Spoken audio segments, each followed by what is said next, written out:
Bom, gente, boa tarde.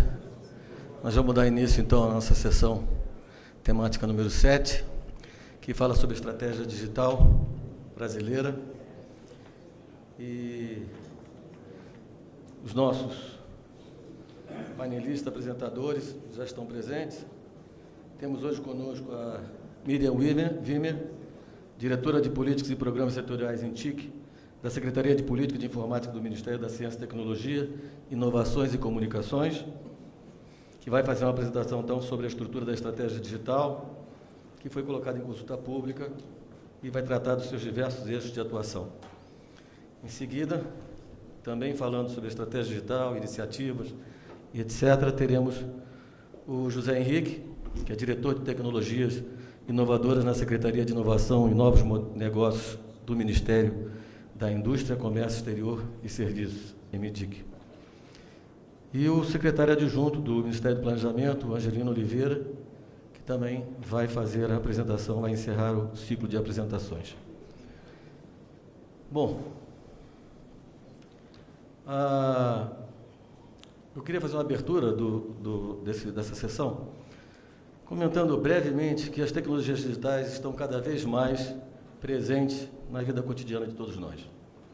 Elas estão no dia a dia das pessoas, nas relações sociais, na gestão dos recursos, na obtenção de informação, em diversas formas de entretenimento, na educação, na saúde, na gestão de serviços públicos, na forma de oferecer serviço, e já permeia quase a totalidade dos segmentos econômicos. Essa revolução digital vem acontecendo no mundo inteiro, e para que se tenha uma ideia da importância dessa transformação, né, e da necessidade do engajamento brasileiro nesse processo, em 2014 o Brasil ocupava a 57ª posição entre 144 economias no ranking de produtividade econômica do Fórum Econômico Mundial. Em 2016, 2 anos depois, o Brasil havia caído para a 81ª posição, entre 131 economias. Significa que os demais países estão se estruturando e buscando aumentar a sua produtividade econômica, gerando mais riqueza e mais qualidade de vida aos seus cidadãos. Na discussão de uma estratégia brasileira para a transformação digital, é fundamental que sejam identificados mecanismos e ações que permitam oferecer oportunidades iguais para todos. Os benefícios que a sociedade de informação e do conhecimento tem a oferecer não podem ficar restritos a uma parcela da população brasileira. A transformação deve alcançar a todos. Isso representa um enorme desafio para um país como o nosso, de dimensões continentais, caracterizado ainda por uma grande desigualdade social e regional, onde a gente tem cerca de 20% dos municípios que são responsáveis por 82% de toda a riqueza gerada no país e abriga 75% da população. Isso significa que a gente tem 4.500 municípios brasileiros com apenas 25% da população responsável por apenas 18% do PIB. Nesse contexto, o setor de telecomunicações desempenha um papel fundamental na oferta de conectividade e na disponibilização de infraestrutura de suporte a todas as aplicações e ao processo de inovação que vem acontecendo. Como está descrito no relatório que foi colocado em consulta pública pelo MCTIC, a estratégia brasileira para a transformação digital tem o desafio de aproveitar todo o potencial das tecnologias digitais para a construção de uma sociedade livre, justa e próspera para todos, por meio do aumento da produtividade e da distribuição do crescimento por todo o país. Em função disso, a gente, então, abriu espaço nesse painel para poder discutir, né, esse documento, essa estratégia digital que foi colocada em consulta pública pelo Ministério, iniciativas que já são tomadas hoje, né, em diversas áreas, né, e debater com vocês ao final. Nós teremos aproximadamente 1 hora para as 3 apresentações e os outros 30 minutos, 30 minutos finais, a gente vai abrir para perguntas. Eu espero que a gente tenha a oportunidade de trazer aqui questões importantes com relação a essa matéria tão cara para o nosso país. Então, eu vou convidar em primeiro lugar a Miriam, que vai fazer, então, a primeira apresentação, E os senhores dispõem do aplicativo aqui do painel Telebrasil, né, da possibilidade de fazer já online, na medida que ela for falando. Se vocês tiverem alguma dúvida, alguma pergunta, já podem colocar no próprio aplicativo lá a pergunta, né, que eu tenho acesso aqui, eu posso avaliar. E ao final, então, a gente reúne as perguntas e transmite aos palestrantes. Miriam. Obrigado. Pode. Boa tarde. Espero que tenham almoçado todos muito bem, que estejam dispostos para a apresentação.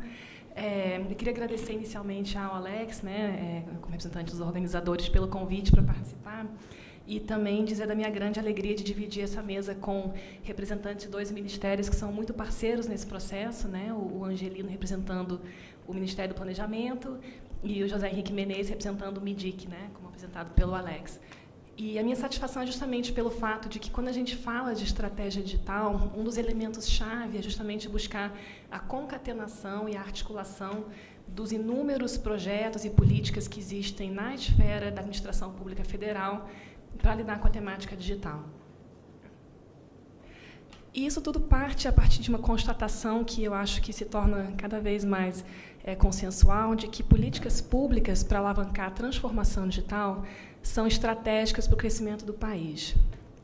Isso não é uma afirmação meramente retórica. Quando a gente olha para os indicadores, para os dados de comparação internacional, a gente percebe, de um lado, que os países de economia mais desenvolvida são também aqueles que avançam mais rapidamente na amplitude e na qualidade do uso de TICs, e que tem uma correlação positiva entre a intensidade de uso de TICs e esses grandes indicadores, né, que preocupam os países. PIB, renda, produtividade, competitividade.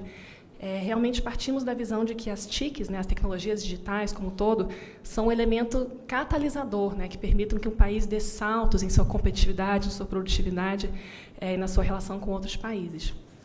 E, ao mesmo tempo em que constatamos isso, vemos também que o Brasil não anda tão bem na fita, né? À direita, deixa eu ver, é esse? Não, de cima. Eita. Pronto. Esse aqui, né? Nesse gráfico aqui, à esquerda de vocês, à minha direita, a gente vê os dados do Fórum Econômico Mundial, que traz o ranking global de competitividade, que o Alex também mencionou inicialmente, né? O Brasil perdeu 33 posições em 4 anos. Isso é uma queda muito significativa. E, justamente, os pontos em que a gente vai pior são os pontos ligados ao digital, à inovação. Então, temos indicadores abaixo da média, por exemplo, no campo da inovação, da sofisticação de negócios.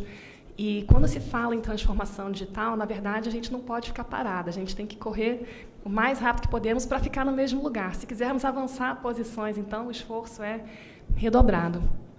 Em paralelo, a gente começou a olhar para o cenário internacional e para outros países, e nós verificamos que muitos países que assumem algum tipo de liderança nessa seara digital fizeram um esforço interno no sentido de buscar articular e concatenar suas diferentes políticas na área digital debaixo de uma visão única, estratégica. Então, se fala, às vezes, em estratégias digitais ou agendas digitais. Muitos países fizeram esse esforço. E é claro que cada um vai ter a sua ênfase, né? Então, você vai ver um país como o Canadá, por exemplo, atribui uma importância muito grande a termos de governo eletrônico. Outros países vão, por exemplo, tratar de temas de conectividade, né? Banda larga de alta velocidade, no caso do Japão, a radiodifusão também. Alguns países, como a Alemanha, vão focar no seu ponto forte, indústria 4.0, manufatura avançada. Reino Unido fala, nós somos uma economia baseada em dados, a gente quer ser o melhor lugar do mundo para fazer negócios digitais. E o Brasil não fez ainda esse esforço, né? Em paralelo, a gente vê que, nos principais fóruns internacionais, G20, BRICS, OCDE, CEPAL, OMC, o tema da transformação digital é um tema central, é um tema que move os Estados a discutirem, a buscarem alinhar suas estratégias, estabelecer visões harmônicas. Agora, em abril, muito recentemente, aconteceu a primeira reunião dos ministros digitais do G20. Ministros digitais é um tema que eu gosto muito, né? Não se fala mais em ministro de telecom ou ministro de TIC, são ministros digitais, ministros que têm a atribuição de, dentro do seu país, olhar para o tema digital de maneira estratégica. E assim também fizemos nós. Então, eu queria dar alguns passos atrás. Em outubro do ano passado, foi publicado o novo decreto de estrutura do MCTIC, já decorrente da fusão entre o Ministério das Comunicações e o Ministério de Ciência, Tecnologia e Inovação. E, nesse decreto, a Secretaria de Política de Informática, que é onde eu trabalho, ganhou um conjunto de novas competências. E a primeira competência da CEPIM é elaborar, em articulação com os atores competentes do governo, do setor produtivo, da sociedade civil e da academia, uma estratégia digital brasileira. E a gente começou a pensar, então, o que é uma estratégia digital brasileira, né? Como é que a gente trata disso? E a primeira constatação que fizemos é que isso não é puramente uma estratégia de governo eletrônico, nem é uma estratégia de banda larga. Na verdade, tem que ser uma visão muito mais ampla, que permita compreender essa transformação estrutural que ocorre na economia e pensar de que maneira o Brasil potencializa os benefícios que surgem daí, de que maneira o Brasil se coloca como regulador, como nação soberana, na sua relação com outros países. E mais, como é que a gente se organiza internamente, né? Quem trabalha ou no governo, ou se relacionando com o governo, sabe que são muitas portas, muitos guichês, muitas políticas que, às vezes, rivalizam umas com as outras, ou até mesmo vão em direções contrárias. Todos devem ter uma experiência para contar nesse sentido. E nós percebemos que a primeira coisa que tínhamos que fazer é colocar os atores de governo em torno da mesa e dizer, vem cá, o que você está fazendo? Como é que a gente bota uma coisa e conversar com a outra? E eu me recordo que, há uns 5 anos atrás, mais ou menos, a gente tinha uma situação que era até anedótica com relação a telecentros. Você tinha 5 ou 6 órgãos da administração pública federal com programa de telecentro. E é uma coisa muito importante, mas não precisa ter 5 fazendo, né? Programas de conectividade, então, conexão às escolas, aí tinha o GESAC, aí tinha meta de leilão de espectro, aí a escola não tinha nem energia nem computador, né? E a gente percebia que havia uma grande oportunidade para a gente promover a maior sinergia entre essas ações. E aí bolamos um quadrinho conceitual, que é esse que vocês estão vendo, com essas lindas árvores abstratas, modernas, que representa a transformação no governo, de um lado, a transformação na economia, e a ideia de que ambas essas árvores só podem florescer em cima de um terreno fértil, digamos assim, ilustrado pela graminha, em que você tem um conjunto de condições propícias, de elementos habilitadores. Então, a gente identificou como habilitador, né, como pré-requisito para essa transformação digital, a questão de infraestrutura, a questão de pesquisa, desenvolvimento e inovação, a ideia de confiança, e confiança que é um termo guarda-chuva para abrigar diferentes ideias. Então, de um lado, segurança e defesa cibernética, claro, mas também a ideia de proteção de direitos na internet, então, proteção de dados pessoais, defesa do consumidor nas suas relações online, políticas para lidar com criança e adolescente na rede, por exemplo. É um termo amplo que busca capturar essa dimensão de que, se a pessoa não se sente confiante para fazer uma transação bancária na internet, para fazer uma compra no comércio eletrônico, ou para digitalizar a sua pequena e média empresa, essa digitalização não vai se operar, né? Então, tem a ver com o ambiente normativo. O eixo de educação, e aqui a gente está falando de um tema que, a mim, pelo menos, é muito caro, quando a gente percebe que as profissões do futuro não serão as profissões que temos hoje em dia, e que as nossas crianças têm que estar preparadas para competir numa economia global em que um outro conjunto de habilidades será necessário. Então, a gente tem discutido com o MEC, por exemplo, como introduzir pensamento computacional na BNCC, na Base Nacional Curricular Comum, como pensar também em capacitação de força de trabalho, reconhecendo que algumas profissões vão deixar de existir. Então, no mundo de carros conectados, por exemplo, o motorista de ônibus talvez seja uma profissão fadada à extinção, o motorista de táxi, né? Como você promove a requalificação profissional. E o último item aqui, habilitador, tem a ver com a dimensão internacional. Isso reconhecendo que estamos falando de economias globais, de mercados globais, marcados por um intenso fluxo de dados, em que cada vez mais a gente tem que estar preparado para lidar não apenas com os aspectos regulatórios dos grandes players, mas também com a visão de como o Brasil se coloca nisso, né? Qual a posição da empresa brasileira no exterior? Quem são os nossos players, né, nesse ecossistema digital?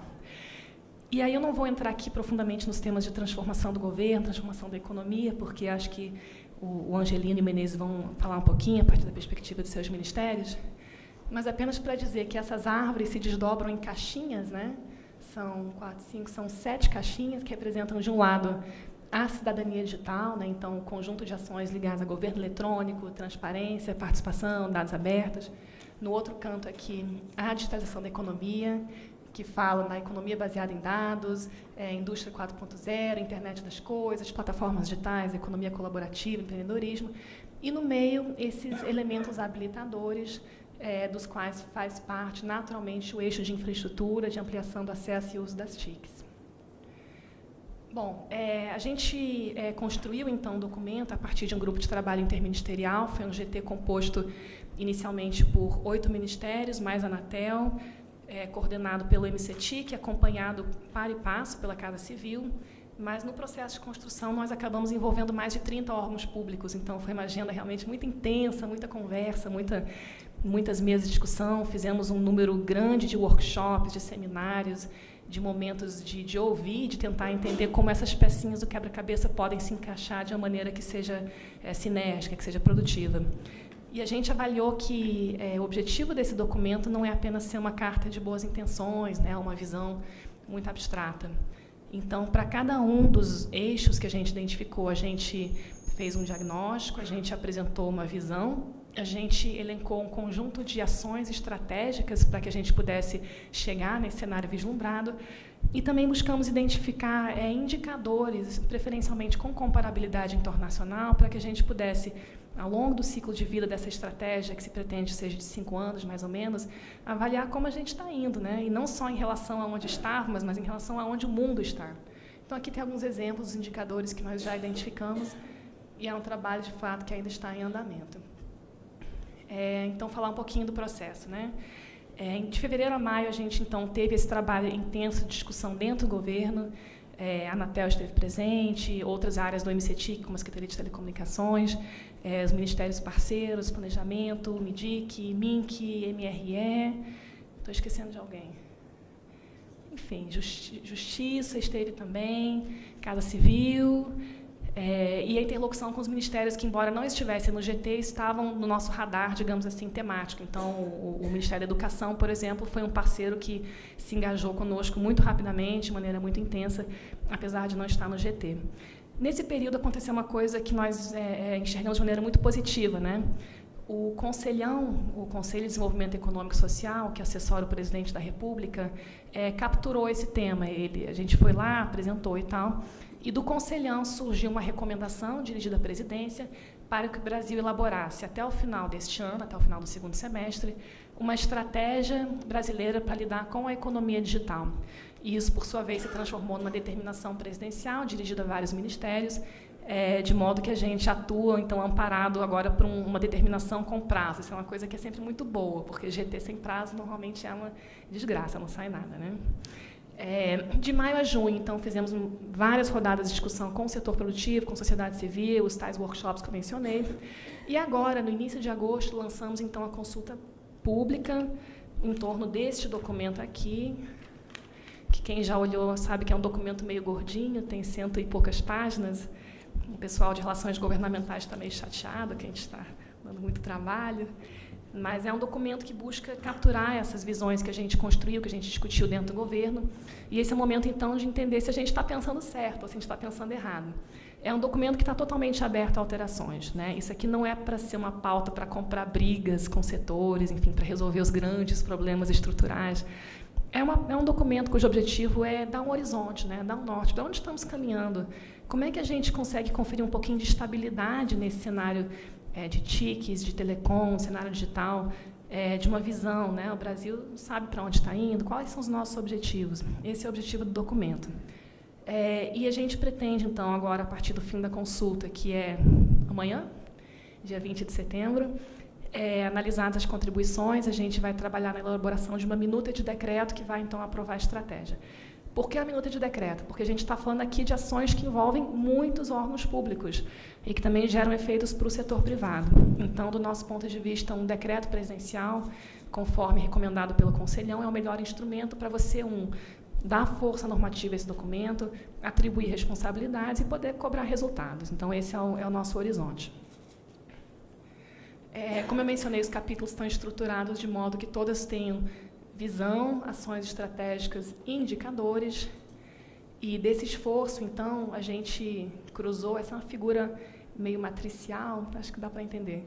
A gente tem aqui, de um lado, os eixos de transformação digital, então, dentro da economia, a ideia de economia baseada em dados, um mundo de dispositivos conectados, novos modelos de negócio, a transformação no governo, né, cidadania e governo, e aqui os eixos habilitadores.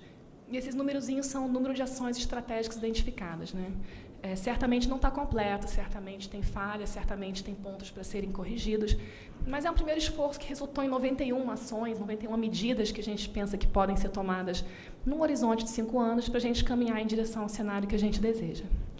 E já a título conclusivo, para que eu não monopolize aqui o tempo, no setor de telecomunicações, por exemplo, a gente identificou também várias ações estratégicas que estão ligadas principalmente à ideia de ampliação da infraestrutura, usando fontes de recursos de natureza, eu vou dizer assim, regulatória, né? Então, decorrentes de simplificações regulatórias, de TAC, da discussão de revisão do modelo de telecomunicações, que é uma pauta muito atual, muito importante. Em paralelo, estabelecimento de compromissos em leilões de espectro, usar a faixa de 700 MHz para acelerar compromissos de 4G. Um aspecto que eu acho que é muito interessante, é um exemplo de uma boa prática que foi identificada junto com a Anatel, é a parceria com governos estaduais que, ao promoverem desonerações de ICMS em particular, permitem avançar muito rapidamente na expansão da infraestrutura móvel. E aqui a Anatel nos trouxe alguns mapas que são fantásticos, que claramente mostram a diferença em estados como Minas Gerais, por exemplo, o Ceará, que se utilizaram desse tipo de tática. Então, apontar para isso como uma boa prática. Além de iniciativas mais estruturantes do ponto de vista legislativo, como a reformulação do FUST. E aqui eu comento que, como os senhores sabem, a Secretaria de Telecomunicações vai, muito brevemente, lançar uma consulta pública em torno do Plano Nacional de Conectividade, que é uma iniciativa que está plenamente alinhada com esse conjunto de medidas que a gente está aqui descrevendo, e eu acho que vai entrar de maneira muito mais prática e mais detalhada nas ações para a concretização dessa visão. Pronto. Então, para concluir essa fala e devolver a palavra para o moderador, eu convido aos senhores, quem ainda não fez, ainda está em tempo, entrem no site mctic.gov.br/estratégia digital. Convido vocês a darem uma olhada no documento, darem uma olhada nas ações e contribuírem para a consulta pública. Essa é a carinha dela, né? Então, a gente tem aqui os diferentes eixos. Para cada um deles, a gente tem um conjunto de questões objetivas e de campos para livre comentário. E a gente espera, a partir, então, da análise dessas contribuições, poder construir um documento mais robusto, que aponte para uma direção boa e também nos dê as ferramentas para chegar nesse cenário almejado. Obrigada, Alex.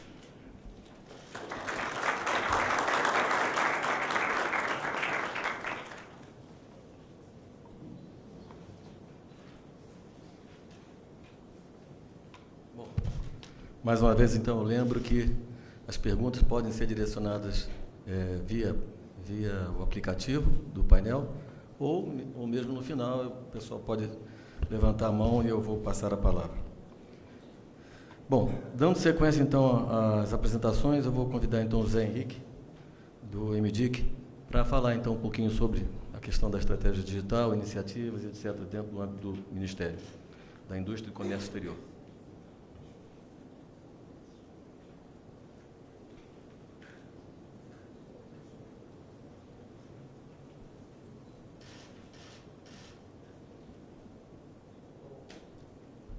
Boa tarde a todos, é um prazer estar aqui. Quero agradecer a organização, Alex, moderador, parabenizar pelo relevante evento, saudar aí vários colegas de governo que a gente vê, isso nos alegra muito, né? Mostra a relevância do tema também dentro da administração pública.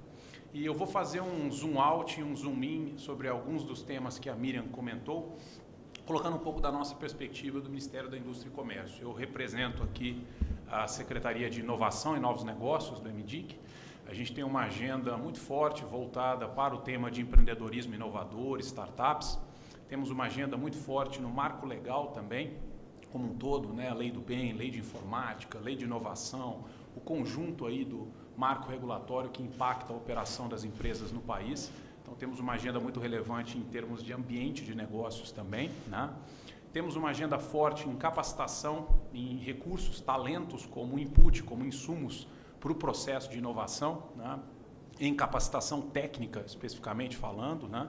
Temos uma agenda muito forte em bioeconomia e o contexto todo da Amazônia, e a gente chama carinhosamente aí de biotic, né?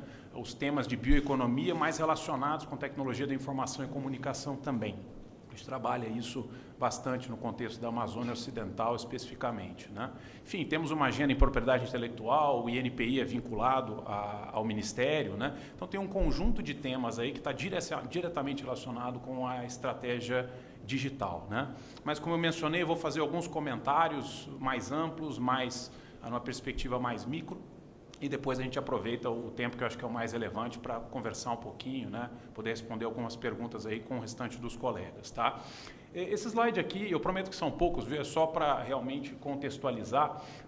Nós temos um radar, um observatório nosso interno lá, que a gente permanentemente está acompanhando o que acontece no mundo, né? E eu queria fazer uma constatação positiva sobre o processo da estratégia digital brasileira, essa consulta pública que está em andamento, aí, liderada pelos colegas do MCTIC, que o que a gente verifica lá fora, a gente pôde aqui também ver em termos de conteúdo, de formulação, e foi muito feliz, porque eu posso dizer, eu sou testemunha, participei junto com os colegas do MCTIC, né, eu e outros colegas do Ministério da Indústria e Comércio, e foram incontáveis reuniões, né, Miriam? Muitos grupos de trabalho, isso é muito positivo e foi bottom-up.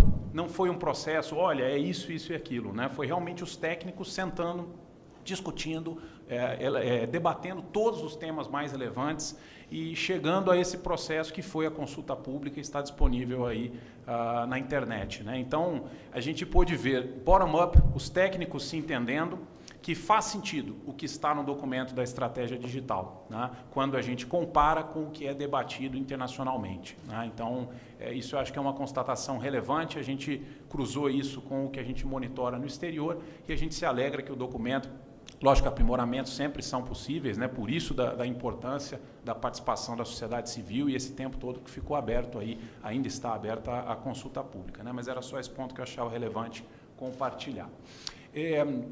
Esse slide aqui, que é dificílimo de ver, um dos meus defeitos é que eu sou economista, então adoro esse tipo de porcaria, mas é para dar uma boa notícia para vocês. Eu não sei quantos aqui, quem tinha conhecimento, vou pedir a gentileza de levantar a mão, de que o Brasil é o 8º país mais transparente em termos de dados, de abertura de dados governamentais. Quem tinha conhecimento? Legal, temos aí uns 5% talvez. Então é só para dar uma boa notícia, a gente está muito, né, a gente abre o jornal, aquela coisa de embrulhar o estômago, então é só para começar com uma boa notícia, dizer que o Brasil, isso aqui não é um ranking Tabajara, tá? Tá ali, isso aqui é do Banco Mundial, junto com a Agência de Desenvolvimento Canadense, Agência de Desenvolvimento Britânica, e o Brasil está em 8º como o país mais aberto em termos de transparência, dados governamentais, tá? Isso tem um impacto fundamental para qualquer modelo de negócio, uma startup que vai empreender nessa nova economia de dados, né? Vocês podem notar ali que estamos em 8º, com uma pontuação ali de 68%, mas o país que está em 5º, a Finlândia, tem 69%. Então, o Brasil, alegrem-se, nós realmente temos um modelo de operação da máquina pública, por mais surreal que isso possa parecer, realmente transparente. A gente publica os dados, publica com velocidade, estimula isso. Nós temos uma lei de acesso à informação que funciona, né? E o governo é peticionado, nós lá, diretamente, com frequência recebemos demandas da sociedade civil, isso é muito bom. O governo está abrindo os seus dados. Há cursos de capacitação na Escola Nacional de Administração Pública, há programas em andamentos para abertura de dados governamentais. E essa eu acho que, por si só, é uma contribuição que o governo pode dar para estimular a economia digital, tá? Bom, mais uma informação aí para a gente... Se alegrar não é uma palavra muito correta, né? Se alegrar com a tristeza dos outros não é muito bom. Mas para contextualizar também que essa agenda de transformação digital é um desafio para todos os países. E no nosso observatório a gente acompanha isso, especificamente no caso da União Europeia, né? A Comissão Europeia faz trabalhos extraordinários lá em Bruxelas, de mapeamento do que está acontecendo, eles estruturam as políticas, também consultam a sociedade, são muito rápidos, para mim é uma referência. E eles publicaram agora, em janeiro de 2017, o Digital Transformation Scoreboard, que traz uma pesquisa muito interessante, exatamente sobre o nosso tópico aqui de hoje, tá? E eles pesquisaram com 823 executivos de alto nível de companhias nos 28 países da União Europeia. E o que vocês podem ver aí é que o nível de adoção, estamos falando de Europa, hein? É muito baixo ainda das tecnologias, né? Você pode pegar mobile, os serviços, né, que já estão realmente mobile, é 1/4 aí do universo das empresas da União Europeia, né?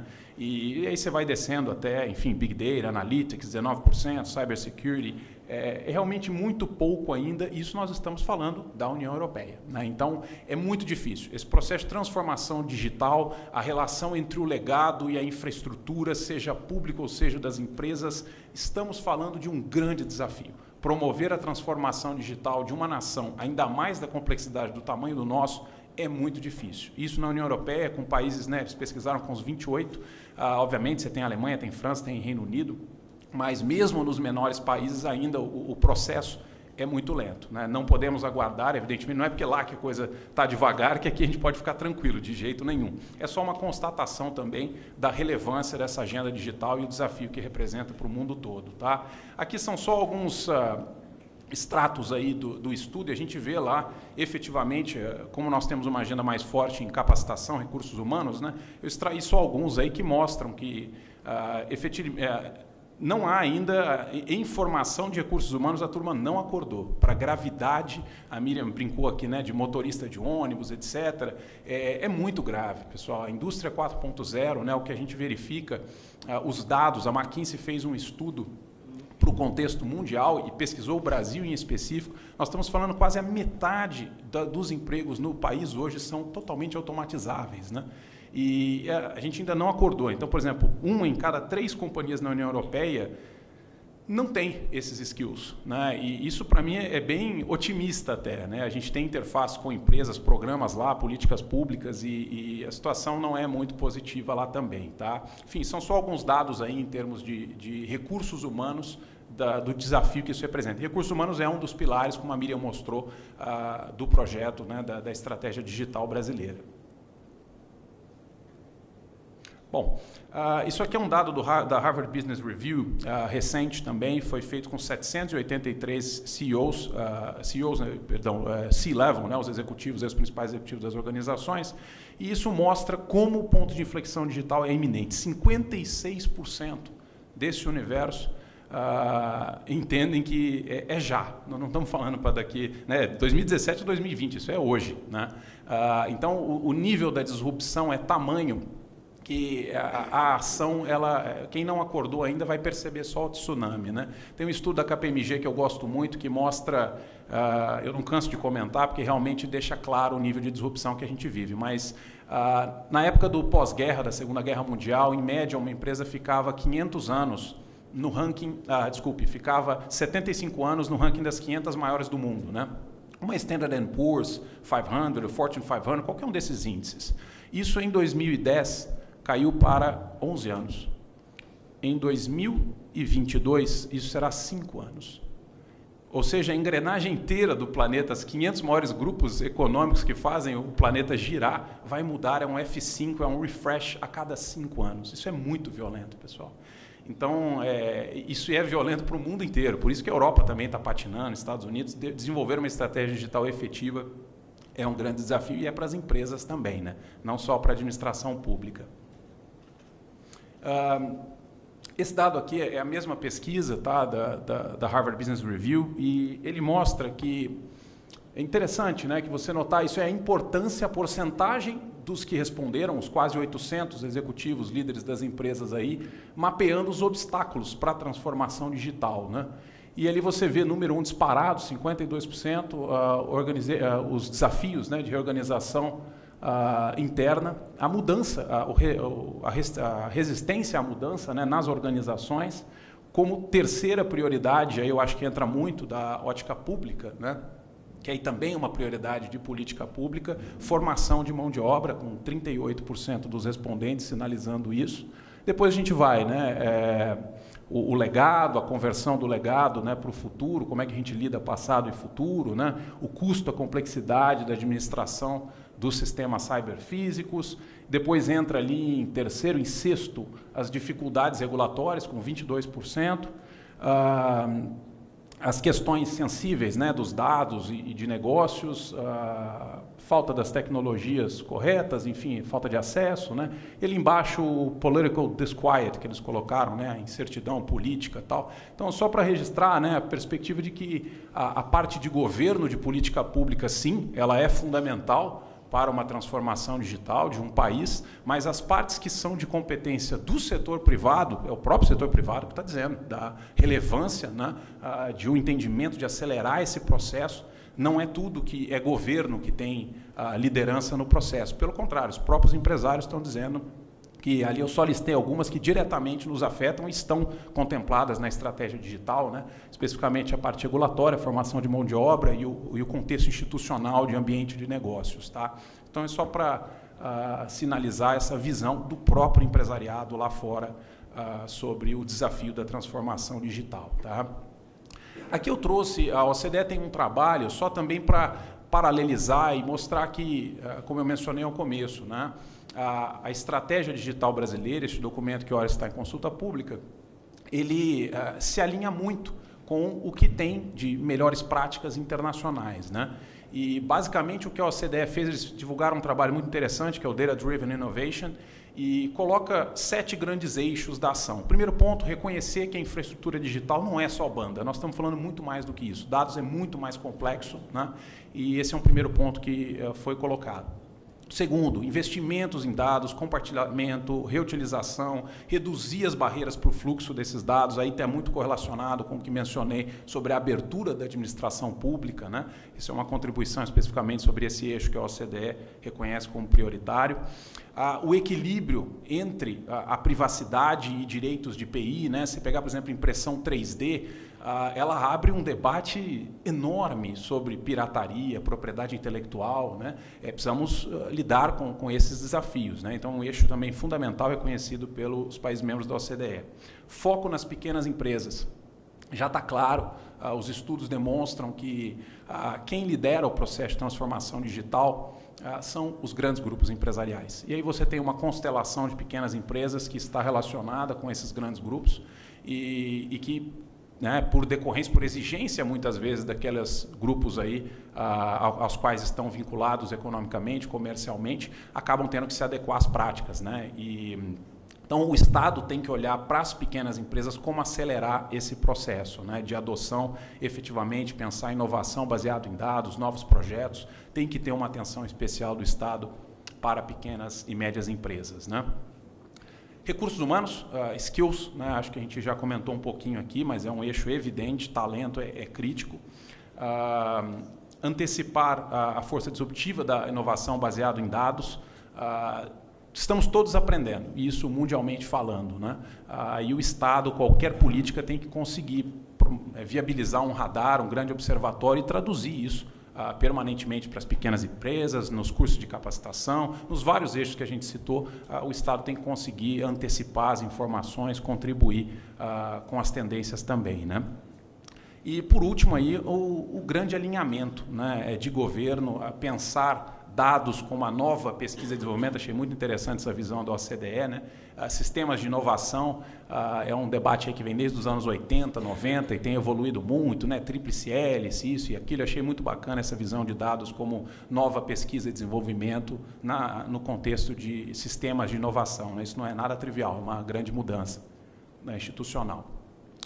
A gente pode conversar um pouquinho depois, mas eu não queria deixar de compartilhar esse chart aqui. A gente vive um grande desafio de coordenação das políticas, né? Novamente, isso não é uma restrição de Brasil, né? Se for aos Estados Unidos, o Departamento de Saúde faz programas de P&D iguaizinhos aos Departamentos de Energia, e o Departamento de Comércio está fazendo a mesma coisa. Quer dizer, em grandes governos, isso não é uma crítica específica A, B, nem ou C, é só simplesmente que em grandes governos, grandes países, é natural que isso ocorra. E tem até o seu lado positivo, porque é uma certa concorrência no bom sentido, e os bons projetos, as boas ideias, aquelas que param em pé, são as que vingam, né? Não é institucionalmente correto isso, mas tem também o seu lado positivo, né? Em grandes países é natural que isso ocorra.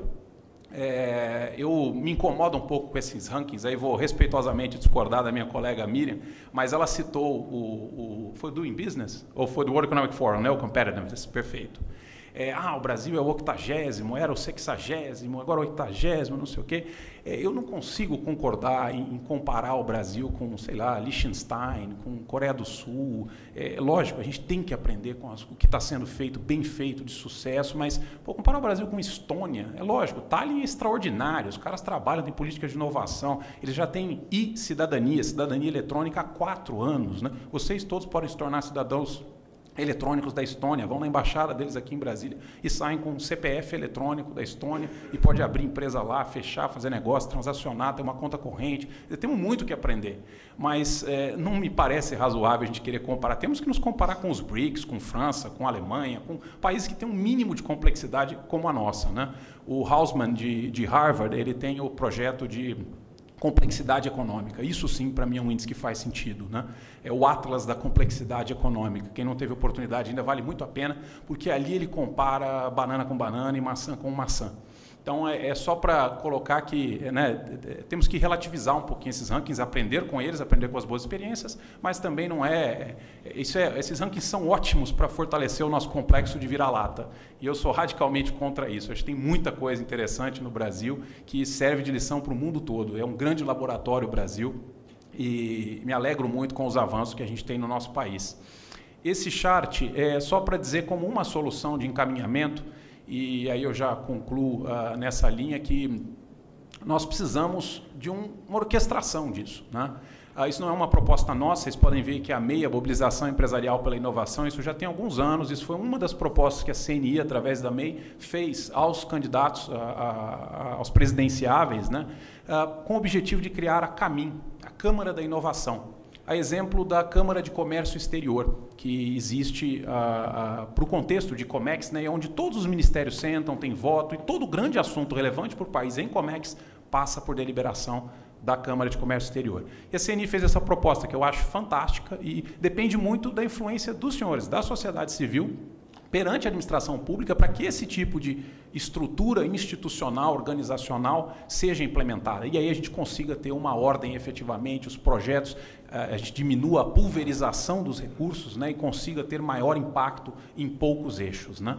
Então, isso é uma proposta muito feliz, que eu compartilho, né, caso alguns dos colegas presentes não tivessem conhecimento, mas é algo fundamental na nossa ótica para que uma estratégia digital brasileira decole. Né? São muitos atores, é um governo grande, é um país grande, e esse tipo de estrutura, essa governança é fundamental para a gente ter impacto e ter impacto rápido. Né?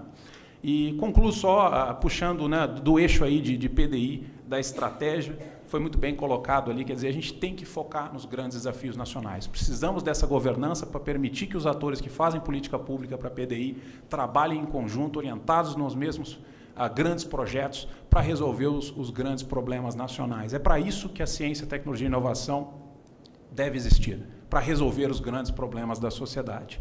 E não é o que a gente tem feito. Né? A gente tem feito muita pesquisa por fazer pesquisa, temos perdido energia sem muito foco. Então, eu queria só concluir com essa mensagem e parabenizar os colegas do MCTIC pelo trabalho excelente, fantástico que foi feito, e acho que isso é um pontapé inicial fundamental para a gente ter os atores todos, públicos e privados, trabalhando em alguns eixos de projeto em favor da transformação digital do Brasil. Obrigado.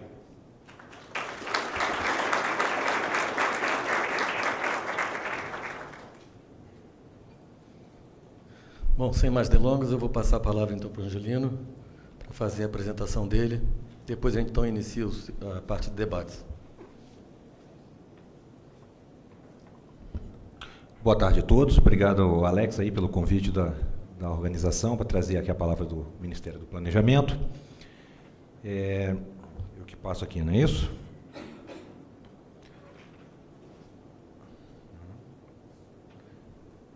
Bom, dizer que o Ministério do Planejamento ele se engajou logo no primeiro momento na chamada aí do MCTIC, que foi um dos participantes mais ativos lá nas reuniões, e a Miriam mostrou ali uma visão matricial, tem uma parte específica lá, um foco na parte de governo digital, de governança digital. Então, além da nossa contribuição em todos os outros temas, a gente colocou uma lupa e ficou quase que responsável, vamos dizer assim, por este capítulo. E, recentemente, a nossa área de tecnologia do planejamento sofreu uma reestruturação. E teve fusão lá de várias áreas, era a antiga SLTI, depois virou STI, Então, para vocês aqui, tem duas coisas importantes. Primeiro, que agora nós somos CETIC. Aquele C no final do nome ali, para este fórum aqui, é muito importante. Que nós somos Secretaria de Tecnologia e Informação e oficializamos também comunicações. E a gente fez um esforço lá, até para comunicar internamente para o nosso pessoal, ou as pessoas chegam lá, o que vocês fazem, né? Como é que vocês trabalham? E outro dia eu achei bem interessante, que eu tinha acabado de chegar na secretaria e estava tentando que alguém me explicasse exatamente o que fazia ali, e estava achando alguém com uma dificuldade de contar o todo. E aí, logo em seguida, eu recebi, junto com o Pagotti, que é o nosso secretário, um pessoal da Intel. E a Intel fabrica microprocessador? Não, a Intel tem uma visão. Aí o cara puxou uma folhinha, que era um quarto de uma folha, e falou assim, aqui é a visão, a proposta de valor da Intel, o que a gente faz. Quando o cara foi embora, eu falei, cara, vamos fazer uma folhinha dessa para a gente, né? Vamos fazer uma folhinha para dizer o que a CETIC faz, que aí fica mais fácil de a gente contar para todo mundo. E aí nós desenvolvemos essa folhinha aí, já está na versão 6, alguma coisa, mas ela mostra ali, basicamente, primeiro que nós estamos seriamente alinhados com essa estratégia, porque aquele alvo ali, ele tem no centro um negócio escrito EGD, Estratégia de Governança Digital, que é justamente o esforço de alinhar com essa estratégia, de fazer a estratégia digital brasileira no que diz respeito à parte governamental, à parte de governo. Então, nós temos ali como indicadores transparência, proximidade, inteligência, com 3 níveis de atuação. Nós temos primeiro que fazer a orquestração da parte interna de TI do governo federal, lembrando que o Ministério do Planejamento não é um ministério que presta o serviço diretamente para o cidadão. Até presta uma parte lá de patrimônio da União, tal, mas não é a nossa vocação. Nós somos um órgão central, é um ministério que ajuda a organizar os outros ministérios, faz soluções estruturantes, coordena orçamento, etc. Então, nessa linha, a gente tem um papel que é ser o órgão central do CISP, que é aquela borda lá da esquerda. Ou seja, para aqueles órgãos, são 225 órgãos de governo, ministérios, órgãos correlatos, tal, que têm áreas de TI, quem tenta orquestrar o funcionamento, alinhar a estratégia, somos nós, ente central do CISP, vendo ali a questão de acordo de trabalho, alocação de recursos, tudo mais. No que diz respeito ao governo como um todo, a gente tem aquela outra segunda camada ali, que é tentar, de alguma forma, organizar o orçamento, fazer compras conjuntas, soluções tipo nuvem, central de atendimento, de forma mais centralizada para ganhar escala. E que diz respeito para o cidadão, ou seja, plataformas estruturantes que vão ajudar os ministérios e outros órgãos a agregar algum valor para o cidadão, essa camada mais externa, onde, no momento, nós estamos desenvolvendo, monitorados pela essa estratégia de melhorar a governança digital, acompanhados pelaquela provocação lá do conselhão que a mídia já citou aqui, de tentar desburocratizar a sociedade, de prestar serviço mais eficiente para o cidadão. A Casa Civil também nos monitora nesses projetos. Então, a gente tem na carteira 5 projetos estruturantes que visam fazer o como, né? Como é que nós vamos ser mais digital, prestar mais serviço para o cidadão. Eu vou falar um pouquinho desses projetos, mas só para dizer o seguinte, no fundo é um projeto só, é um projeto de melhorar a governança. Ele está didaticamente dividido em 5 frentes para especializar a equipe, para poder dar uma abordagem mais focada com relação ao skill, né? Os 2 primeiros projetos ali, que a gente chama de Brasil Cidadão e Predic, eles têm mais a ver com a identificação do cidadão. Então, um é para fazer o login nos serviços e o outro é para unificar cadastros. Tá? Os 2 projetos de baixo têm a ver com o intercâmbio de informação entre órgãos de governo. Então, tem um que é o Big Data do governo, que é esse GovData, que é uma plataforma de cruzamento de informações, e tem um que é um ConectaGov, que é tipo uma integração em tempo real. Na hora que estiver consumindo os serviços, um ministério consegue pegar informação em outro, via um barramento, ou 2 ou 3. Né? E a parte mais visível pelo cidadão, que é essa plataforma da cidadania, existe um decreto específico para ela que disciplina lá, que é onde o cidadão comum, cidadão, quando eu falo, é pessoa física, pessoa jurídica, consome o serviço de governo de uma forma mais organizada. Vamos ver rapidinho como é que é isso? Isso é uma figura mais arquitetônica, né? Dizendo, aqui tem laser nisso aqui?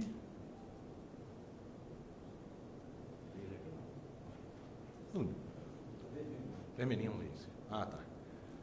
Imagina aqui um cidadão querendo consumir uma quantidade de governos, ele entraria aqui por um login, via essas conexões aqui, ele consome os governos, que foram desenvolvidos aqui por diversos órgãos, cruzando dados, fazendo políticas públicas e tal, e habitaram aqui esse ambiente, e aí o cidadão está consumindo isso aqui com um cadastro unificado. Então, isso é uma figura, dava para ficar falando aqui 3 horas dela, se eu quiser, só para poder explicar com mais detalhes, mas só para ter uma noção que aqueles projetos são realmente integrados dentro de um ecossistema de governo digital. Deixa eu falar um pouquinho sobre o GovData, que é aquela plataforma de análise de dados ou de cruzamento de dados. O que vem a ser o GovData?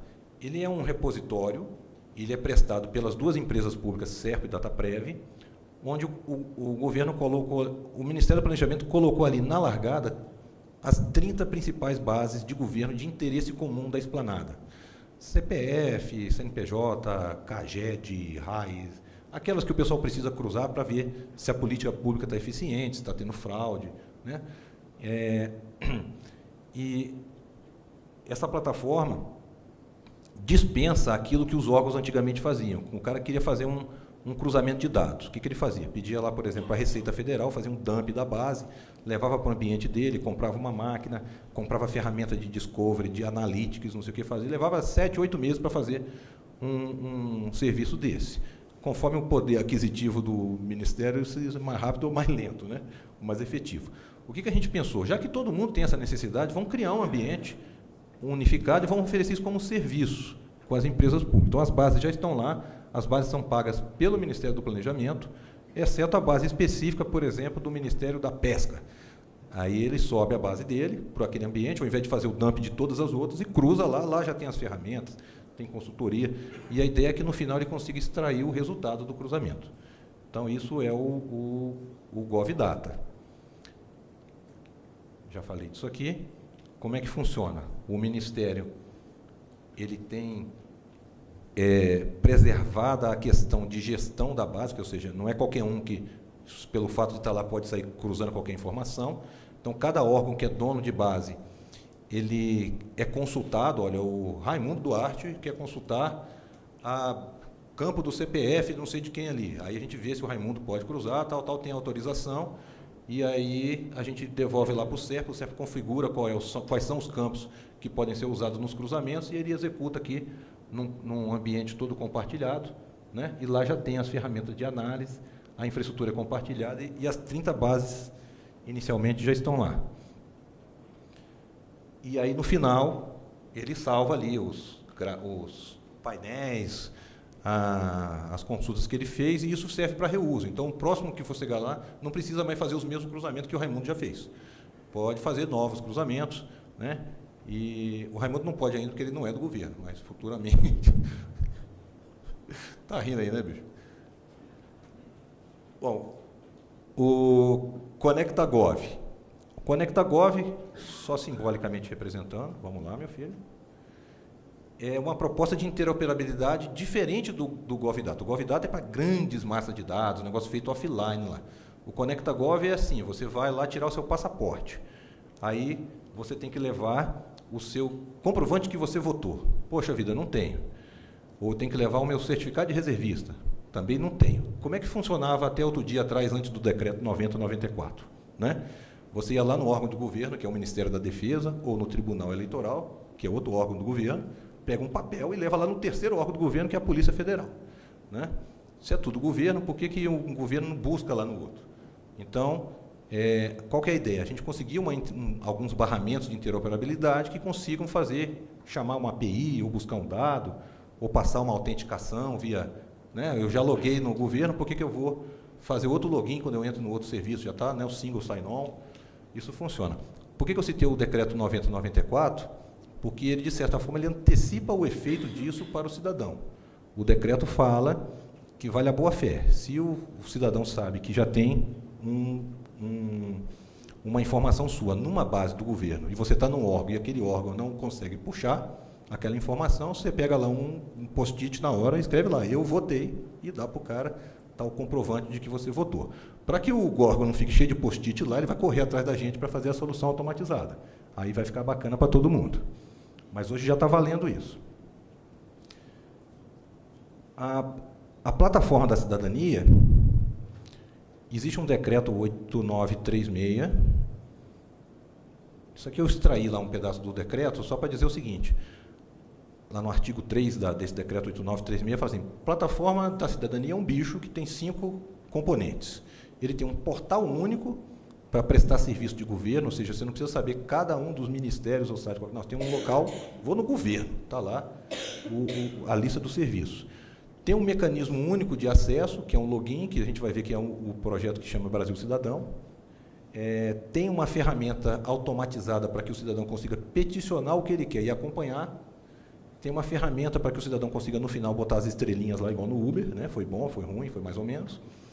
E uma ferramenta para que o gestor possa monitorar lá o desempenho, se está indo bem, se está indo mal, a própria sociedade possa fazer o controle social.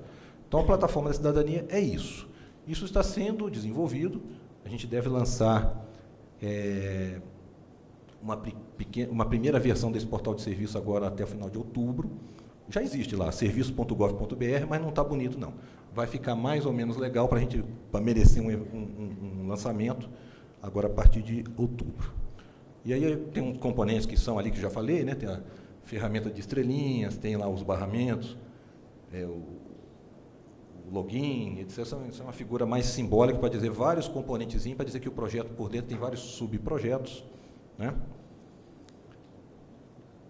O Brasil Cidadão é um mecanismo de autenticação único do cidadão para consumir serviço de governo. Num primeiro momento está para o governo federal, mas a gente já tem conversado também com os governos estaduais e municipais, porque cidadão é o mesmo cara, né? Ele não interessa, ele é o mesmo cidadão. Então, se ele está indo no governo consumir um serviço, né? E os pilares ali a gente vê que é simplificação, desburocratização. Então, a ideia é que ele tenha um single sign-on, ele logue lá no governo e saia consumindo o serviço que ele quiser. Igual no banco, você entra lá com sua conta e senha, você pega empréstimo, paga a conta, não tem que logar toda hora para fazer cada serviço. É porque hoje cada serviço é de cada ministério separado. Então, você é direcionado para uma página do ministério, o ministério dá o próprio login dele lá. A ideia é que a gente consiga centralizar isso. E aí ele está previsto 5 níveis de autenticação, que já é um detalhe técnico, né? Pode ser um certificado digital, pode ser um login e senha criado pelo próprio usuário, pode ser a biometria, para poder validar e, em função do nível de confiança da forma como autenticou, pode consumir um serviço mais crítico ou não.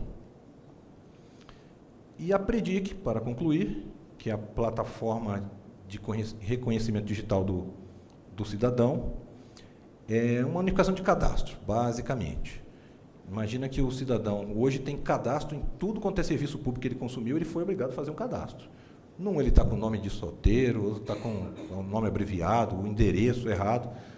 E a ideia é que o governo conheça o cidadão e tenha um cadastro de ouro com as informações. Então, baseado numa ferramenta de MDM, uma gerenciamento de dados mestres, né? A ideia é começar com as 5 principais bases, 5 principais cadastros de identificação do cidadão. Por exemplo, CIRC, que são os cartórios, tem lá o nome natural da pessoa, certinho, do jeito que ele foi registrado. Não tem informação mais precisa do que o nome da pessoa que o CIRC. Ali também tem nascimento, óbito, casamento, então está sempre atualizado com relação ao nome da pessoa. CPF, nem precisa dizer, né? Normalmente a chave primária para qualquer coisa, né? E mais outras 3 bases aí, a de condutores de veículos, a de eleitores e ali do INSS, o CNIS. Então, a gente acredita que, para começar com essas 5 bases, a gente consiga fazer um cadastro unificado. E aí, na plataforma da cidadania, quando a pessoa logar lá com o Brasil Cidadão, e aí aparecer lá meus dados, e esses dados sejam, por exemplo, os dados do cadastro do cidadão no governo. E aí, se ele precisar atualizar alguma coisa, que ele consiga fazer uma única vez e isso repercuta para todos os outros cadastros. A gente só tem que convencer os outros donos das bases que, não, eu aceito sobrescrever o cadastro aqui, mas isso é outro chope, né? Mas é possível, tecnicamente, a gente ter uma simplificação da vida do cidadão com relação ao governo. Então, esses 5 projetos estruturantes visam dar pilar, sustentação àquela estratégia de governo que está lá na consulta, né? É o começo, tem muito mais coisa para acontecer, mas é a nossa contribuição técnica em cima dessa estratégia aí. Tá ok? Muito obrigado por enquanto.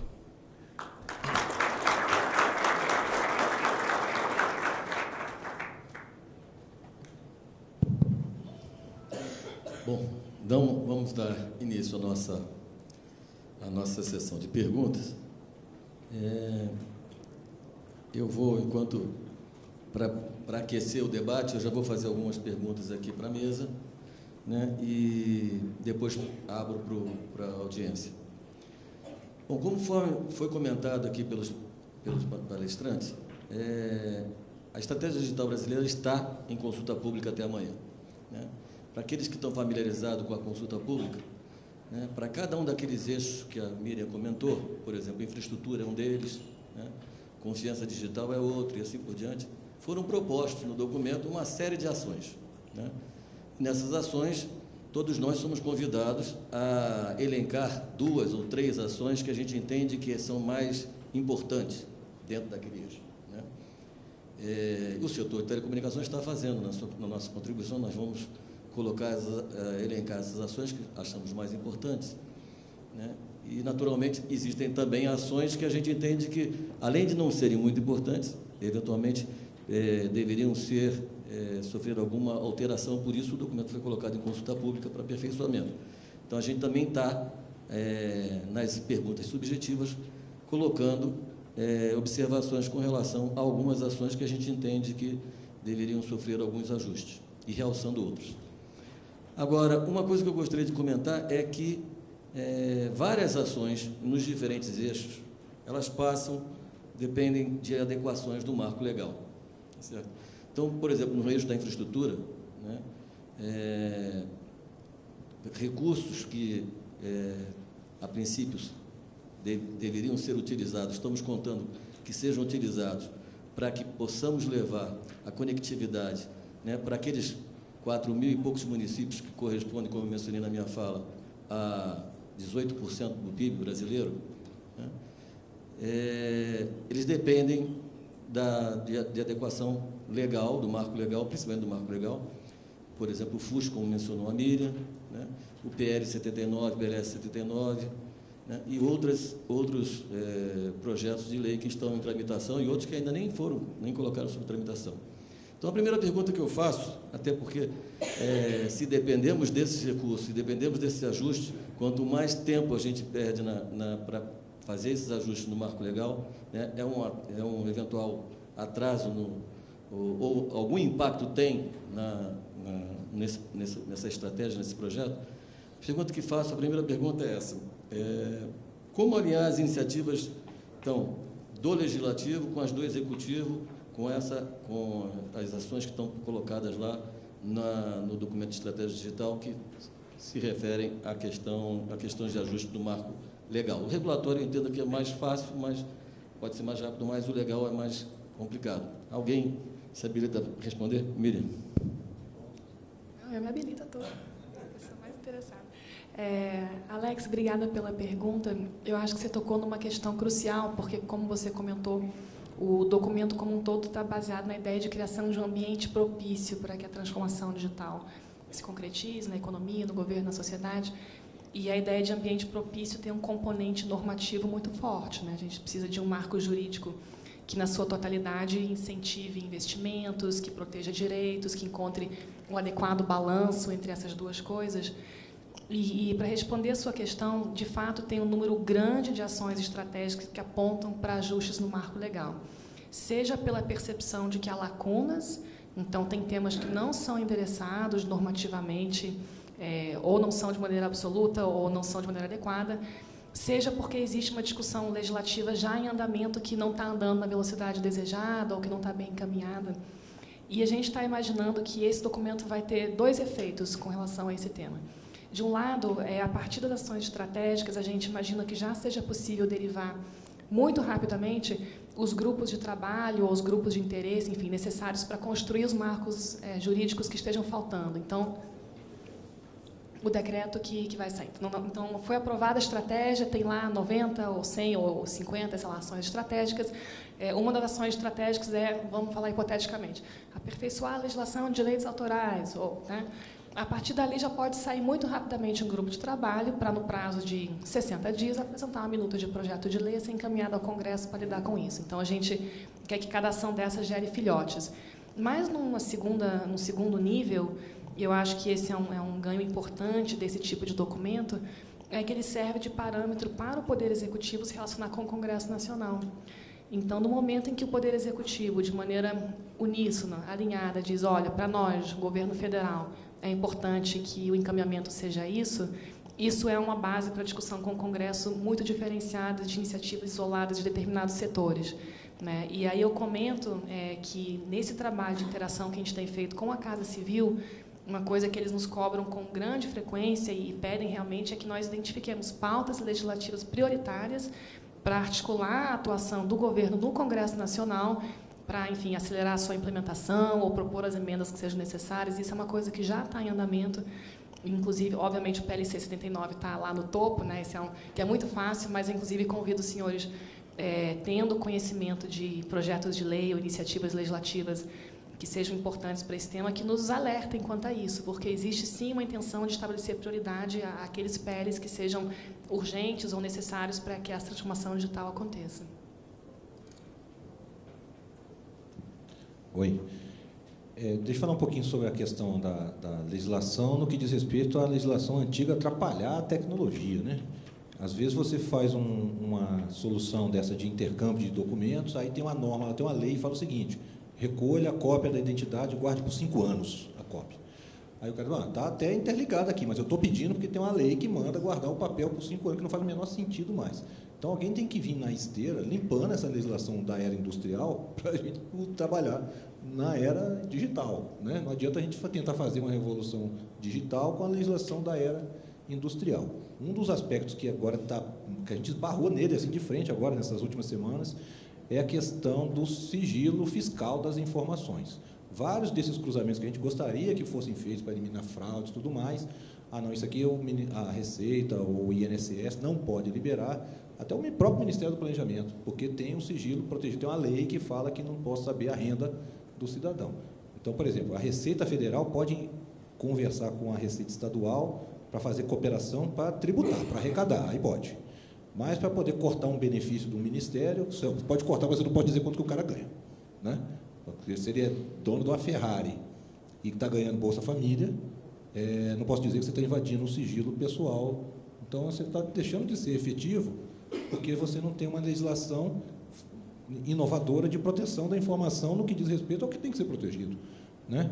Então, alguém tem que parar também nessa mesma esteira aqui e pensar nisso, porque a gente só vai conseguir ser efetivo na digitalização e nessa prestação se a gente quebrar algumas legislações antigas aí. Bom, rapidamente, só para contribuir, eu penso que esse processo, a gente realmente tem que ter um diálogo próximo com o Legislativo, e isso passa pela Comissão de Ciência e Tecnologia da Câmara e do Senado, né? Existem parlamentares que conhecem o tema, são abertos, conseguem reverberar isso na sociedade civil. Então, esse processo, como a Miriam comentou, para cada um dos vários projetos que vão derivar da estratégia digital, a gente tem que efetivamente estar próximo do Congresso Nacional, né? Existem as duas comissões de Ciência e Tecnologia, uma em cada casa, existem parlamentares com os quais podemos contar, nos apoiarem, né, para acelerar os processos lá dentro. Então, por exemplo, o senador Cristóvão Buarque, ou uma deputada Luísa Erundina, ou o deputado Cibá Machado, ou o Sandro Alex, para citar cada um de um partido distinto, né? Felizmente, nesse tema, a experiência que nós todos de governo tivemos nos últimos anos para estruturação da nova lei de inovação lá de 2004, né? E ela foi agora, em janeiro do ano passado, em 2016, foi sancionada a atualização da lei de inovação. E nós trabalhamos anos nisso, né? Os colegas da Esplanada aí que trabalham com o tema de política de ciência, tecnologia e inovação, e foi sancionado no passado. E houve um movimento muito bacana, muito interessante, Brasil realmente, de pensar essas mudanças. Indiferente se eu sou PT, deputado Cibá Machado é do PT do Acre, deputado Exalcia do PSDB aqui do DF, trabalhando junto ali, todo mundo em favor de um marco legal, de um ambiente de negócio propício à inovação, à ciência e tecnologia. Então, acho que a gente tem aliados relevantes no Congresso Nacional e nós teremos êxito aí nesse processo de traduzir a estratégia digital para a perspectiva normativa. Obrigado, Zé Henrique. Bom, alguém já se habilita a fazer alguma pergunta? Senão, eu vou passar para uma segunda pergunta aqui, que eu preparei também. Temos uma pergunta lá.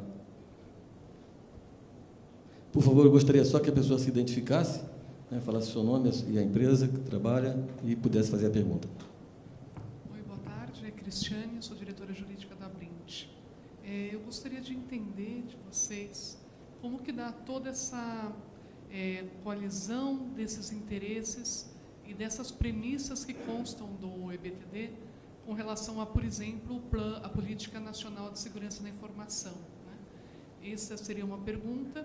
E a outra é se a ideia ela é traçar um decreto principiológico, porque que em algumas premissas, por exemplo, no eixo de infraestrutura, a EBTD ele desce aos detalhes. Qual seria a perspectiva de se fazer dessa forma? Obrigada, Cristiane. Gostei muito da pergunta sobre a Política Nacional de Segurança da Informação, porque esse é um exemplo muito interessante de como, de alguma maneira, o trabalho de construção da estratégia tem aproximado os órgãos, né? Um membro do grupo de trabalho que eu esqueci de mencionar é o GSI, o Gabinete de Segurança Institucional. No mesmo momento em que nós estávamos começando o trabalho do GT da estratégia, eles estavam iniciando o trabalho do GT da PNSI. E a gente fez uma participação cruzada, de modo que o representante lá do GSI participava da estratégia e eu próprio participei do grupo do PNSI. Os dois trabalhos chegaram a algum tipo de conclusão mais ou menos no mesmo período, que foi mais ou menos julho desse ano, né? E se você olhar o capítulo lá de confiança, você verá que a gente tem um box específico falando da PNSI, e da mesma maneira como eu participei, e membros, enfim, da CEPIM participaram do grupo deles, a gente conseguiu, eu acho, na minuta de projeto de lei, ter um alinhamento grande com as ações que a gente estava tomando. Agora, esse é um exemplo interessante também por outro aspecto, né? Ele revela um pouquinho a natureza tentacular dos temas digitais. Então, o PNSI vai ter, enfim, um órgão responsável por ele, vai eventualmente ter alguma estrutura de governança, né? Enfim, a ser deliberado. E, do mesmo modo, eu acho que para quase todos os eixos da estratégia que foram identificados, existem estruturas institucionais ou ministérios responsáveis. Existe, na verdade, um grande emaranhado de comitês, comissões, grupos técnicos ligados a mais de um ministério que tratam de temas digitais. Eu, outro dia mesmo, pedi lá na Casa Civil uma tabela que eles têm que mostra que a Casa Civil participa de 281 comitês de governo. O que, do meu ponto de vista, é apenas uma evidência quanto à necessidade de a gente concatenar melhor as ações quando se trata também de governança. Um trabalho interessante que estamos fazendo lá é mapear justamente essas instâncias de governança setoriais ou temáticas que existem e ver onde é que estão as sobreposições ou as relações entre elas. E o que nós temos percebido é que, normalmente, são os mesmos ministérios que flutuam de comissão em comissão, se bobear as mesmas pessoas, então a gente fica se reencontrando em trocentos fóruns, várias vezes por semana, e me parece que aí também há uma oportunidade para aprimoramento, né? É claro que existem pautas específicas que precisam de um grupo específico de tratamento, mas, de maneira geral, eu acho que tem um espaço para aprimoramento em termos de estruturas de articulação de ações. Com relação ao decreto, eu fiquei muito feliz que você captou, enfim, pescou, leu com atenção essa parte da estratégia, e eu acho que essa avaliação que você fez sobre o principiológico, o detalhista, eu acho que é um pouco fruto do estágio de discussão no qual a gente se encontra em diferentes temas, né? Então, relendo esse documento, que está ainda, enfim, sendo retrabalhado por nós, é um documento realmente ainda vivo, em construção, a gente percebeu que, para alguns temas muito mais maduros na discussão pública, na discussão dentro do governo, a gente consegue com muita clareza dizer, tem que mexer naquele parafuso, bem ali. Outros são temas ainda muito pouco explorados, e especialmente quando a gente vai para a parte da transformação digital da economia, por ser uma coisa que acontece com muita rapidez, com muito dinamismo, como disse o Menezes, muitas vezes a gente não tem ainda um portfólio de instrumentos para lidar com aquilo, a gente nem sabe exatamente qual que é a abordagem certa.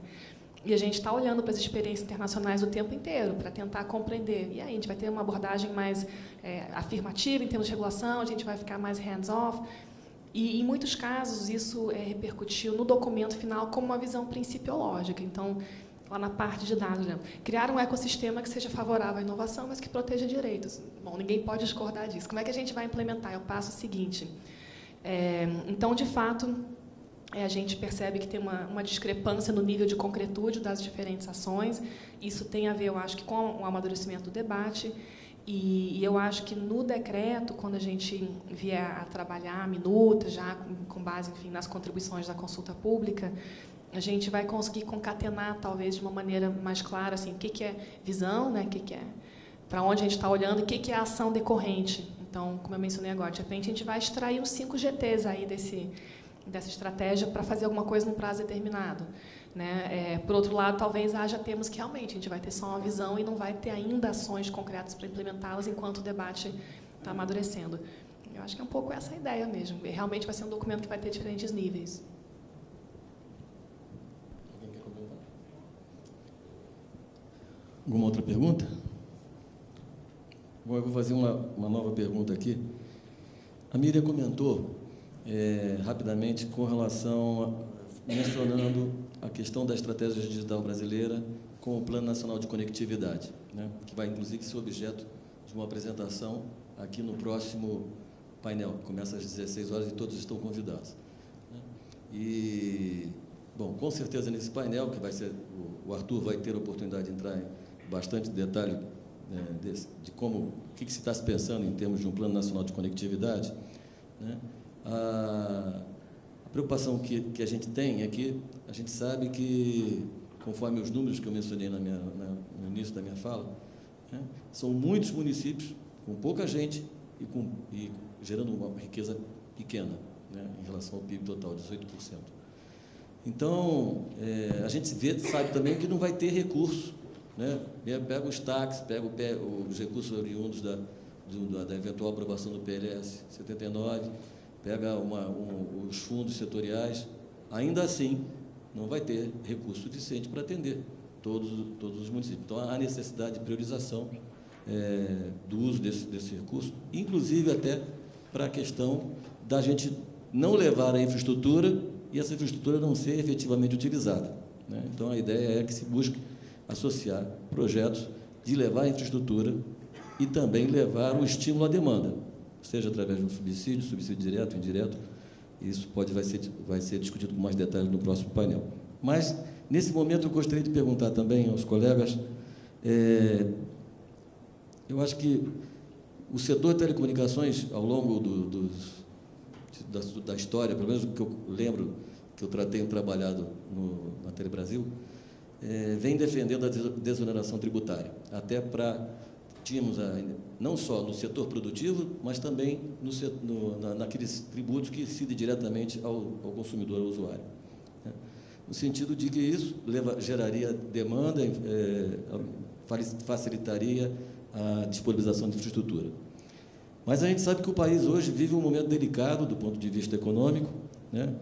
E apesar da gente de reverberar sempre a questão da carga tributária, que é hoje, né, absolutamente desalinhada com a essencialidade do serviço, né? Hoje, o serviço de telecomunicações tem uma carga tributária superior a outros produtos que são completamente, que podem ser considerados supérfluos, né?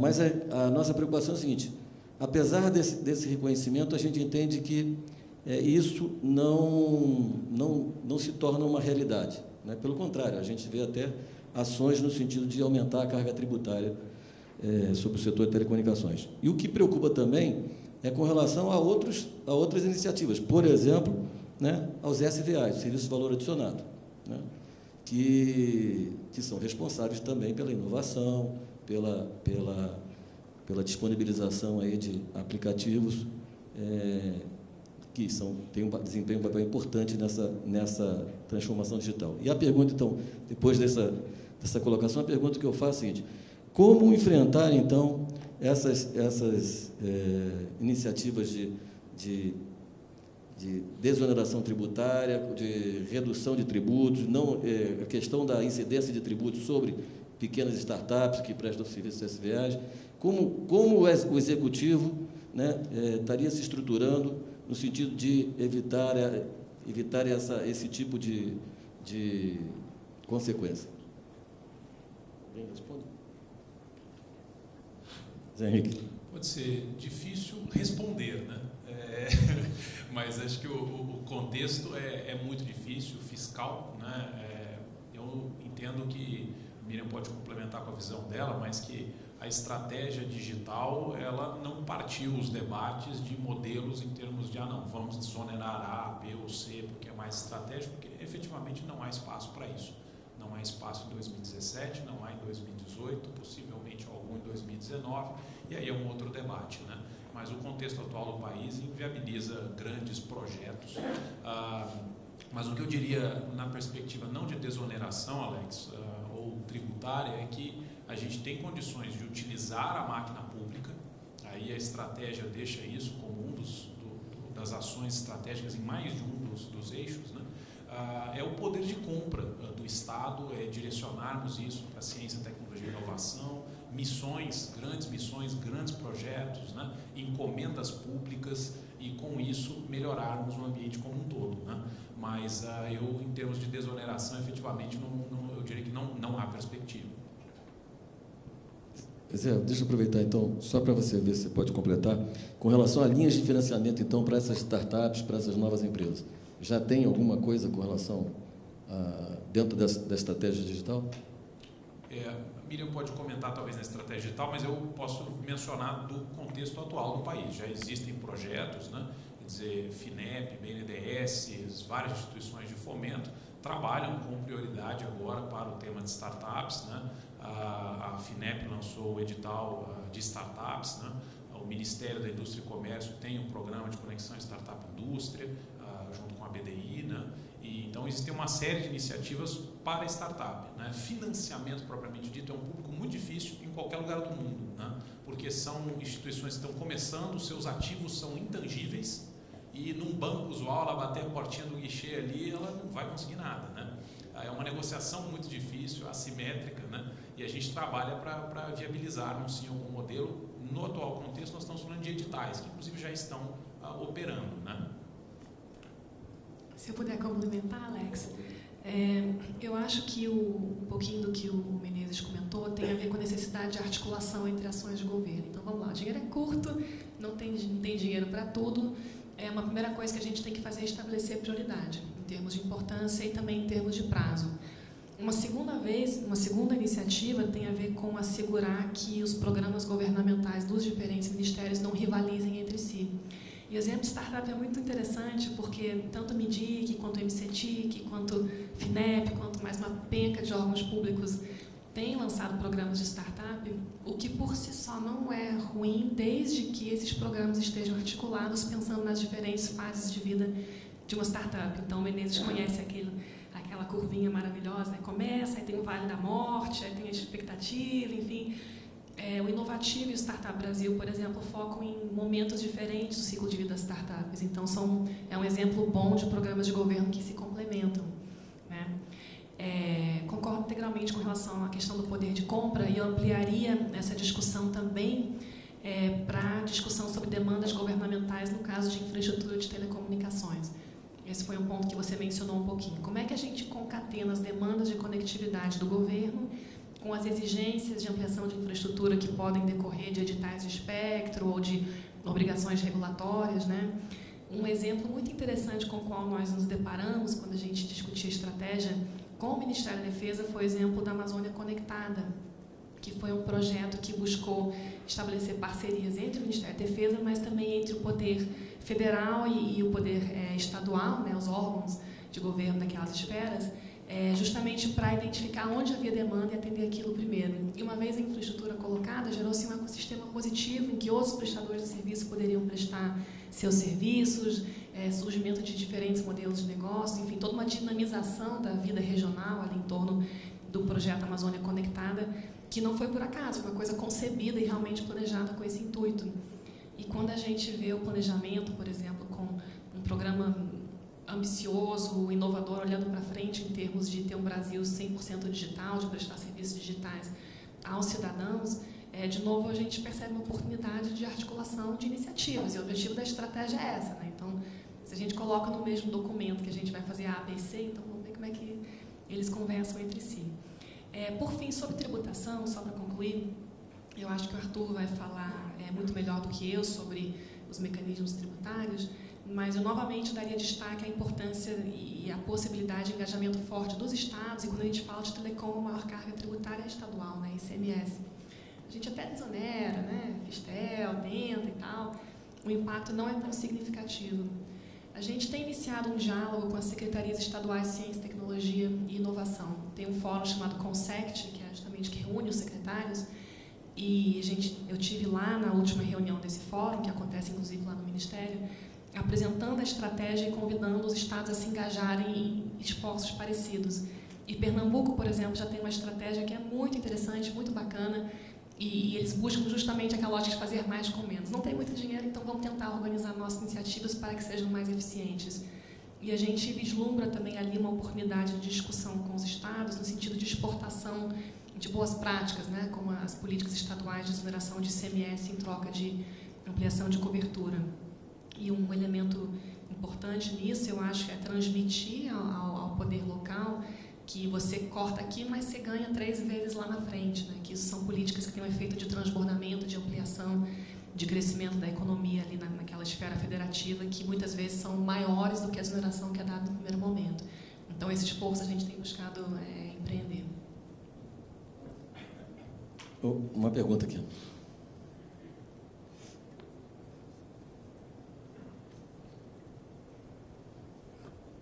Tiago Machado, da Ericsson. Bom, primeiro, parabéns pelo trabalho que vocês vêm conduzindo. Realmente, eu acho que essa estratégia digital é um plano brilhante. Eu acho que estamos chegando num nível de maturidade, de entendimento dessa perspectiva pelo lado do governo e da transformação da sociedade, que realmente é muito animador. E eu queria aproveitar, então, esse gancho da Miriam, que ela levantou, e pelo lado do serviço, eu acho fantástica essa colocação sobre o ICMS, e pelo lado da indústria, porque o ICMS também é a maior carga da indústria, também é 1/3 de toda a carga tributária que a indústria paga no Brasil. E como que a gente poderia, dentro dessa agenda digital, dentro dessa agenda de transformação, dentro de uma perspectiva de inserção da indústria em cadeias globais de valor, mas ainda com investimento forte na indústria instalada no Brasil e sobretudo na indústria de bens de alto valor agregado, endereçar a questão do ICMS, que é um grande entrave hoje para esse adensamento da cadeia, para essa maior eficiência e para essa maior produtividade no Brasil. Bom, primeiro eu gostaria de convidá-la a nos ajudar a pensar em soluções, contribuindo na consulta pública. Certamente o tema da indústria também nos é muito caro, né? A gente está num momento em que existe uma discussão em torno da lei de informática, na OMC, então a gente está realmente numa fase de ter que repensar os nossos instrumentos existentes e imaginar o que dá para fazer para o futuro. Eu acho que esse tema do ICMS, sem ser uma profunda conhecedora da carga tributária, no caso da indústria, é uma coisa que é parecida, tem um poder de convencimento, né? A gente está falando de tributos na esfera estadual, o poder federal tem, né, que tratar isso com certo cuidado, e me parece que a lógica de tentar disseminar boas práticas é uma coisa que surte efeito. Mas eu realmente convido você a nos ajudar a pensar em soluções.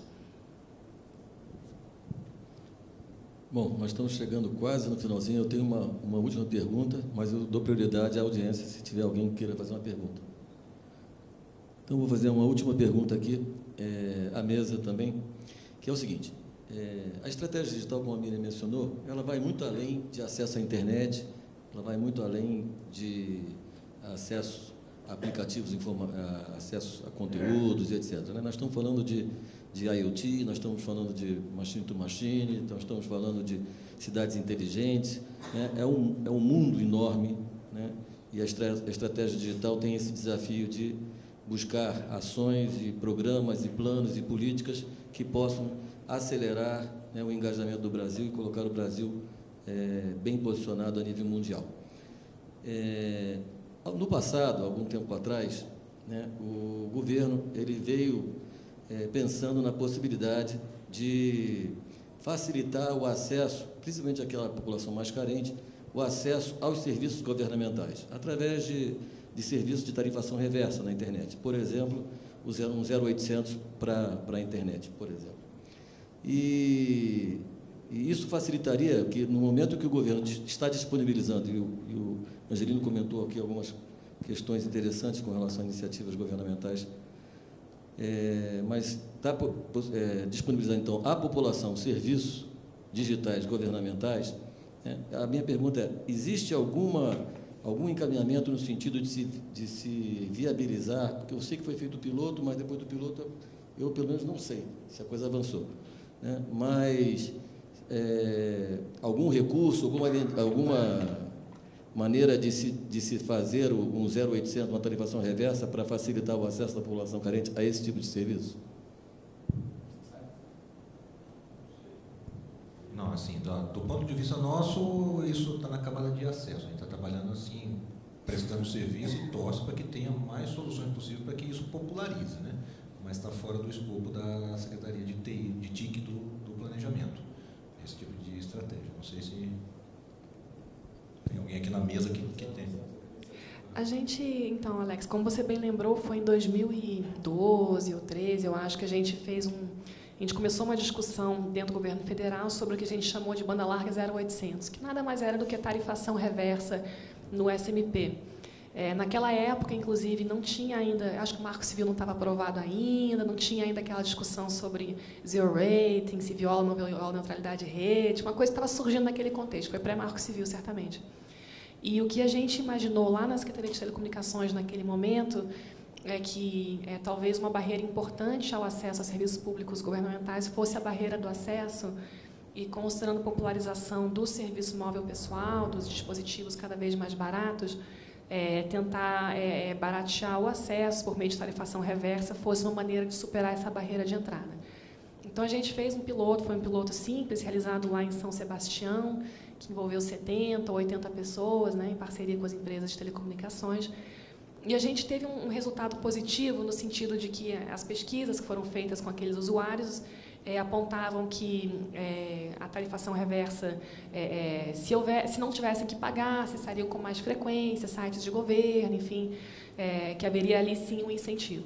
Mas é claro que tem a questão de ovo e galinha, né? Então, tem, primeiro, o serviço público digital ter que estar pronto, disponível, adaptado à plataforma mobile, e, em seguida, ou complementarmente, você ter uma forma facilitada de acessá-lo. Esse é um trabalho que a gente não, enfim, ele não está em discussão na CEPIM neste momento, eu não sei se na STE, na CETEL, tem alguma discussão ainda com relação a isso. O que eu acho interessante notar é que esse modelo 0800 acabou pegando também no setor privado.